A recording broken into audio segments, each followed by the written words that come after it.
This video will only make sense to you if you are a solopreneur and you're struggling to grow your practice or your business. You're probably working 7 days a week, you're pulling in all-nighters, and you're wondering if your life is going to be like this forever.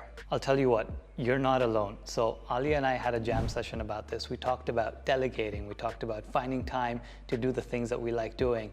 We talked about our first potential hire. So if you're a solopreneur that hasn't hired anyone yet, do me a favor. After you watch this video, write down the job title of your first potential hire and also a few bullet points of their job description. You'll be amazed at this exercise. If you've done that, let me know in the comments below. But without much further ado, here's Aliya on how to scale and grow her personal brand and her coaching business.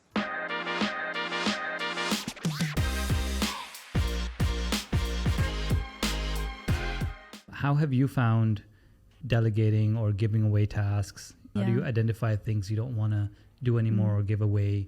Well, initially as well, like it's budget as well. So, you know, when I first started, I didn't have the budget to get someone to create a website for me. So I did that myself and things like that. But then again, I think as you start to progress, you realize that your time is really precious and you need to be, you know, I mean, look, I know what I like doing and what I'm good at, and I know what I'm terrible at. Like there's a lot of things I'm terrible at. So why put my time and energy into those things that's going to take me longer when there's people who actually enjoy doing those things?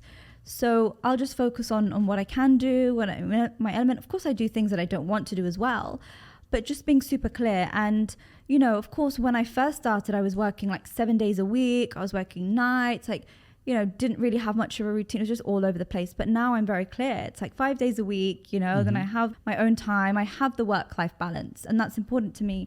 So it's a result of knowing when to delegate for sure. Yeah, just knowing like, what is this worth my time? And if not, I can just delegate it and outsource it. And you're getting better every day at knowing what's worth your time to do. I think it's still like a work in progress. I think there are still some things that I do struggle to let go of at times. I do, because it's like, no, like it's my baby or, you know, I can do it right. I've really struggled with that as well for the longest time.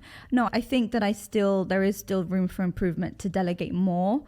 But I think that also takes time to sit down as well and being like, okay, what can I give more, you know, what can I give more of away? Yeah. That makes sense. Yeah. Which leads me to my next question then. So are you running this all by yourself? Do you have any full-time staff? Is it just you at this point? I have a lot of like freelancers who I work with, but for me, it's me and then hiring freelancers as I need them. But I'm looking now to definitely expand as time goes on. Can we talk about that? Because I'm really curious. How do you scale this personal brand, right? Like your whole model is right now built on you. And you mentioned earlier in the conversation, you have limited time in the day and there's only X amount of places you can be, which may again limit to the growth that your business can see. So how are you working around that right now? What are your plans? How are you thinking about scaling? So for now, it's very much like I'm pretty happy with the kind of flow of things now, where I have my clients, I run my group sessions, I'm doing my trainings, and I think it's, as you said, it's just me, right? And there's only one of me and there's limited time. So I'm in a position now where it is, about like growing a team. So it's about growing a team. And I'm actually at that stage, if I'm really honest, of figuring out what that is. So I'm kind of at that stage now where it's like, what's next? There's different ways, there's different paths that I can take right now. And so I'm just figuring. So like, for example, when it would be like, bringing on coaches and teaching them what you do kind of thing, or that's an option as well. I'm kind of even at capacity now as well when it comes to one-on-one clients, right? If people come to me, they want to work with me, it'd be ideal, rather than kind of signposting them, referring them elsewhere, what if I just have a team? Or what if someone says, well, actually, you know, I can't afford to work with you. Can I work with someone else? And there's the different options, for example, within my team.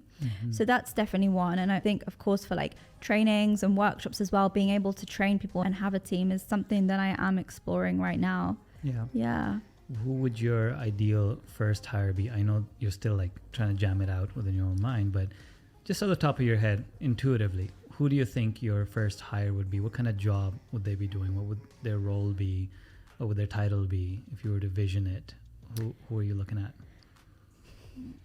I think maybe someone around, like something like around a community manager, because I do have, existing clients. I have clients and customers who kind of still continue to come to my workshops over the years. They continue to work with me over the years. And I think like just having someone who can really like nurture the community and nurture the relationships. I do feel like I put a lot of time into that myself. I do really try.